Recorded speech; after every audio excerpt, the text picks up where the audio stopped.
Hello friends, good morning, welcome back to my channel Susmita blog. তো বন্ধুরা কেমন আছো? আশা করছি ভালো আছো। আমিও তোমাদের আশীর্বাদে ভালো আছি। তো বন্ধুরা দেখো, এখন বাজে ভোর 5টা। তো এখন থেকেই আমার ব্লগটা স্টার্ট করলাম। দেখো বন্ধুরা, তোমাদের আমি আগের ভিডিওতে বলেছিলাম যে আমি বাপের বাড়িতে একটা এমার্জেন্সি কাজেতে যাচ্ছি। তো এমার্জেন্সি কাজটা কি বলো তো বন্ধুরা, আমার এখানে আমার বাবা একটা জায়গা দিয়েছিল। তো সেই জায়গাটা আমাকে অনেক দিন ধরে ঘিরতে বলছে। তো আমি আসার সময় পাইনি বলে আসা হয়নি।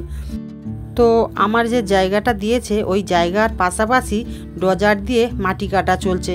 আর ওই মাটিগুলো লরিতে করে আর এরকম বয়ে বয়ে নিয়ে যাওয়া হচ্ছে। তো দেখছো এই রাস্তাটা দেখে বুঝতেই পারছো যে কীরকমভাবে রাস্তাটা বানিয়েছে। ওটা কিন্তু চাষ করার জমি, কিন্তু বড় বড় লরি গিয়ে ওটা পুরো হাইওয়ের মতো করে ফেলেছে।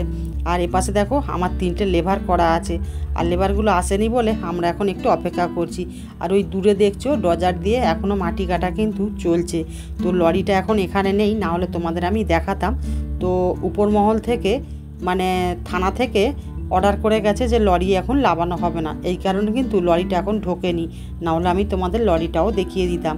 তো দেখো 3টে লেবার করেছি, আর আমি ওই যে দূরে দেখছো গর্ত করছি। তার কারণ কেন বলো তো বন্ধুরা, সিমেন্টের খুঁটি দিয়ে আর ওই যে কাঁটা তার নিয়ে এলাম ভ্যানে করে, কাঁটা তার দিয়ে পুরো জায়গাটা আমি ঘিরে নেব। আর ওই যে দূরে দেখছো তাঁবু টাঙানো আছে, ওর ভিতরে কিন্তু আছে একটা মোটর বসানো। তো ওই মোটর থেকে কিন্তু জল ছিঁচা চলছে। তো ওই আমার জমির পাশেই জলটা ছিঁচে আর ওখান থেকে কিন্তু মাটিটা কাটা হবে। আর তখন আমার ওই জায়গার উপর থেকে লরিটা যাতায়াত করবে। তো লরিটা আমি যাতায়াত বন্ধ করার জন্য আমি কিন্তু 4-5টা কাঁটা তেরার বেড়া দিয়ে ঘিরে দেব বলে আমি কিন্তু লেবার লাগিয়েছি। তো দেখছো এপাশে যে কাজ চলছে, আর ওই যে তাঁবুটা আছে ওটা কিন্তু আমার জায়গার কোণেই লাগানো আছে।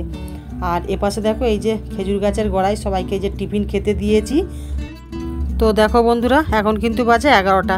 তো এই যে কিছুটা পিলিয়ার মেরে নিয়ে তারপর ওরা টিফিন খেলো, আর আমি এই যে খেতে বসেছি। তো ওই যে মটর আলু ভাজা নিয়ে এসি, তার সঙ্গে আরও গোটা 6 তেলে ভাজা কিনে নিয়ে এসেছিলাম, নিয়ে এসে সবাইকে খেতে দিলাম। তো জানো তো বন্ধুরা, আমি এই লেবার দিয়ে কেন বলো তো জায়গাটা ঘিরে নিচ্ছি। আসলে এই জায়গাটার উপর দিয়ে যদি গাড়ি যাতায়াত করে তখন কিন্তু কোনো চাষিরা চাষ করার জন্য জায়গাটা নেবে না। এই কারণে আমি টাকা খরচা করে আর জায়গাগুলো ঘিরে নিচ্ছি। তো চাষিকে দিলে আমার জায়গাটা সুরক্ষিত থাকবে। তো তারপরে দেখো কাঁটা তার দিয়ে এই যে ঘেরাও চলছে। তো এখন কিন্তু 2:30টার মতো বাজে। তো ভিডিওটা আজ এই পর্যন্ত। তো দেখো বন্ধুরা, পুরো কমপ্লিট করে নিয়েছি কাঁটা তার দিয়ে ঘিরে। তো ভিডিওটা যদি ভালো লেগে থাকে like, comment, share and subscribe করতে ভুলবে না। তো আজকের মতো রাখছি, টাটা।